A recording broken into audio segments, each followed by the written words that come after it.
Bakit ba naman dyan ka Jumedjar Box kasi kulot? Eh dito ako inabot Lex eh. Mahirap naman kung pipigilan ko. Ay sasabog na ito sa short ko. Sige na Bogart, magsorry ka na kay kulot. Kawawa naman. Naudlot pa yung tawag ng kalikasan. Nabukulan pa. Sorry na nga boy kulot. Huwag ka na magalit. Dayo ka pa kasi dito ng pagtae. Ano ba kasing ginagawa nyo rito sa pestuhan ko? Hinatid kasi namin yung matigas na ispag kay Abudo. Tapos, napadaan kami dito. Lex, dahil nandito na rin tayo, maghanap na tayo ng gagamba. Diba, yun nga pinunta natin dito? Oh, sama na natin to si Kulot. Sige, wala naman akong gagawin ngayon. Talagang jajarbox lang ako. Pero maghugas ka muna ng puwet. Ang baho mo eh. Tsaka pasunodin mo si Abudo para may tank tayo. Okay Lex, tatawagan ko. Oh, Kulot, tayo na. Sumama ka sa amin.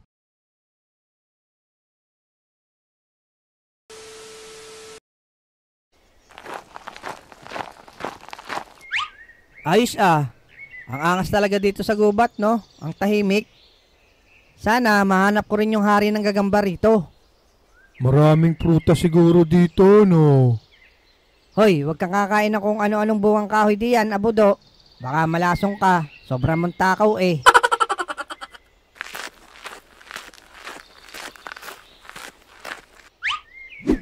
Ito, may nakita akong gagamba, Bogart.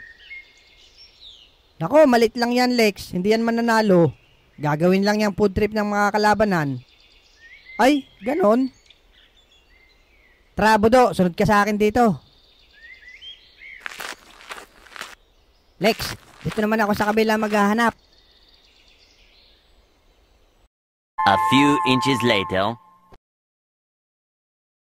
Ito, malaki siguro ito. Mukhang matibay ang sapot eh.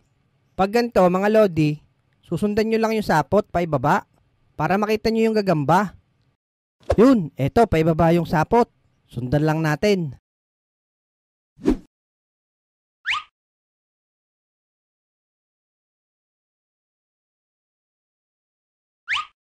Teka, kuweba na to ah.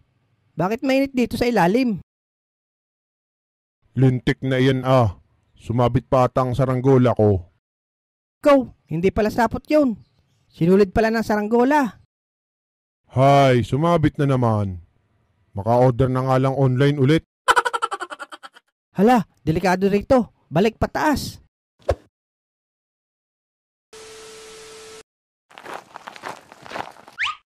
Ayun, Abudo. May sapot sa puno ng saging. Mukhang malaki yan ah, Bogart. Saan kaya ito nakatago? Teka Bogart, nakalabas na ang panglaban mo. Anong panlaban naman dyan, Abudo? Yan oh, labas na ang Dark Continent mo. Gagi, huwag ka nga magulo. Hinahanap ko yung gagamba eh.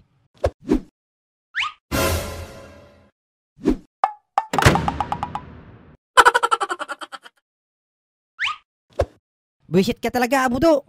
Ay bakit ka naman sumunod doon? Ayan tuloy, nabali yung puno. Sorry Bogart, may nakita kasi akong hinog na saging eh. Sayang, nawala tuloy yung gagamba.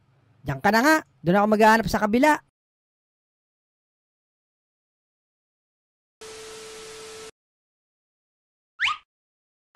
Sabi ni Alex, sundan ko lang daw tong sapot.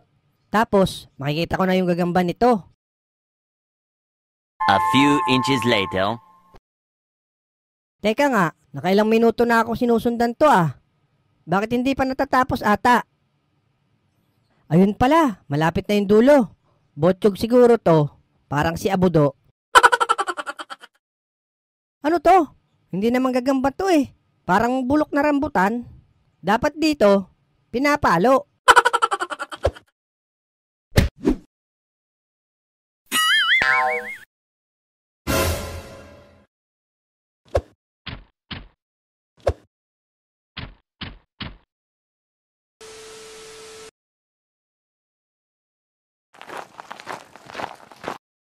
Hayop na Abudo yan. Alam na mabigat eh, sasabay ng akyat. Sayang tuloy yung gagamba. Ayun, may gagamba. Wow, ang laki nito. Gagambang bahay. Ayos, may panglaban na ako kila Alex. A few inches later. Takbo na!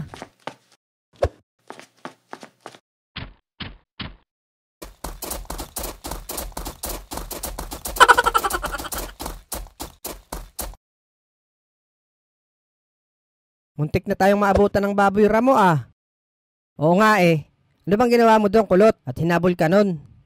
Eh, itlog pala yung pinalo ko. Kala ko, bulok na rambutan eh. O siya, tara na at paglabanin na natin yung mga gagamba natin.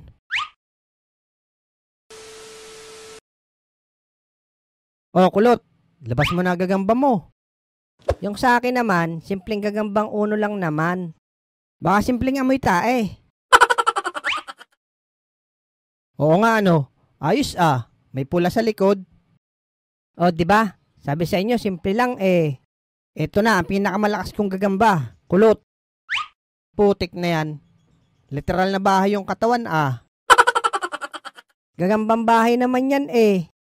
Hindi lang ito basta gagambang bahay, kulot. May kubeta rin to sa loob. Grabe ba? Pati ba namang gagamba mo, Bogart? Weird. Oh, game. Ayan, paglabanin nyo na.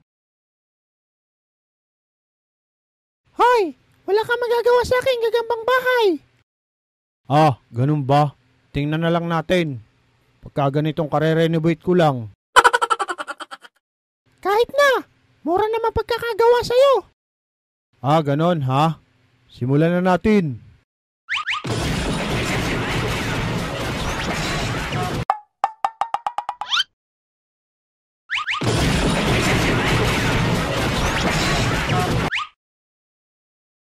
Suko na ako! Tinas ko na bandera ko! Walang ayawan. Humanda ka. Etong sayo.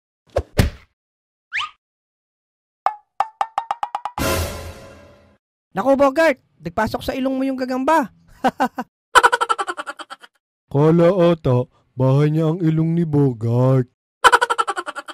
Ibalik mo, Bogart, gagamba ko.